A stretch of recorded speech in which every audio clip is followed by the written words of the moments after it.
Good evening. I'm James Adderley. Welcome to this issue of Sports Monday. After falling in a 2-0 score to Honduras at the Copa Centro Americana being hosted inside the United States, the national male football team of Belize took on Guatemala at Dallas, Texas yesterday in a must-win ball game. The national side had the opportunity to open the scoreboard some 10 minutes in when this corner kick finds the head of Elroy Smith, who nods it to Dion McCauley, but the striker simply can't turn his body around in time for maximum effect.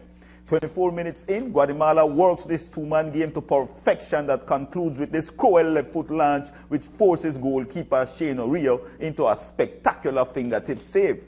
2 minutes later, number 20, El Pescado Tejera, displays superb control with his back to the goal and unleashes this acrobatic shot that Shane Orio could do little about as Guatemala takes the 1-0 lead at the 28th minute. Just before the first half expires, Jorge Contreras attacks off the left side to unleash this low-cruise missile that crashes into the near upright. Meanwhile, Belize comes out with much more resolve after intermission, and Evan Mariano's center finds the head of Cafu Roches, who tries to direct it to Dion McCauley, only to see the play foiled by a good defensive effort. However, against the runner play, this set piece allows Marwin Thomas of Guatemala to head the ball at goal. Shane Orio fumbles and in his haste to recover gets the ball past the goal line. It's 2-0 just like that, people. The slow-mo picture leaves no doubt the call was a good one. In the meantime, give Trevor Lennon some props for this mighty defensive effort that keeps the score at two-goal deficit. On this play, Everald Trapp does tug his opponent's shirt for a foul, but the Guatemalan player obviously should have been booked for a flagrant elbow. Folks, stung by that mistake in early second half, Shane Orio dug deep to demonstrate his quality with this defensive stop in a one-on-one situation. At the other end, Dion McCauley finally gets a good look at goal, but is denied by the Guatemalan goalkeeper. Again, Shane Orio has to come up big when El Pescado Contreras fires this low-cool missile unattended, only to be foiled by a heroic effort. At the 79th minute, Trevor Lennon in traffic finds Dion McCauley and the left foot tangles into the net to give Belize its first goal of this tournament. Belize is now pumped up, and again, Shane Orio is asked to play big, and he does. Here's another monster save, and this one is incredible as Orio digs out this ball from point-blank range.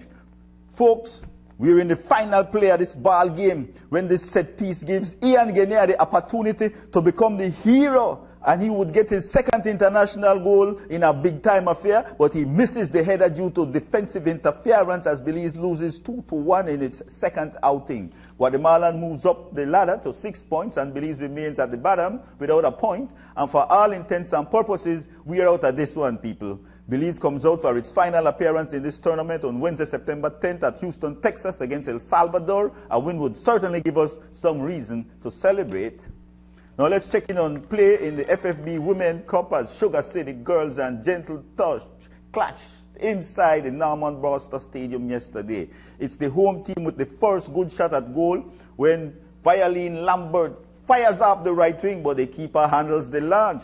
Gentle Touch continues to press, and Eden Gentle should have opened the scoreboard on this move. The ball reaches Sharon Tracy, and it's Sharon Tracy who gives her team the 1-0 lead.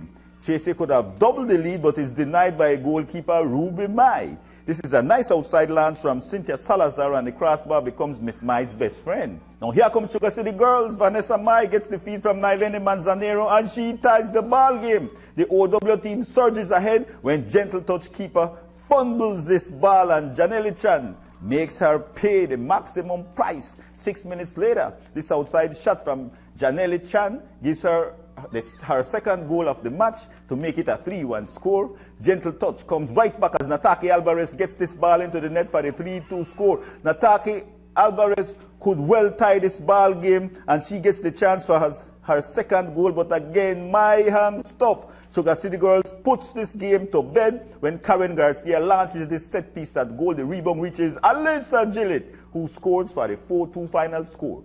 Finally, folks, we turn to cycling, and yesterday's Weekend Warriors 6th annual Alberts Regent Street Criterium, we saw James Frampton, he won the A-class ride, 20 laps. Big Mike Lewis finished second. Ronald Jack Sutherland third.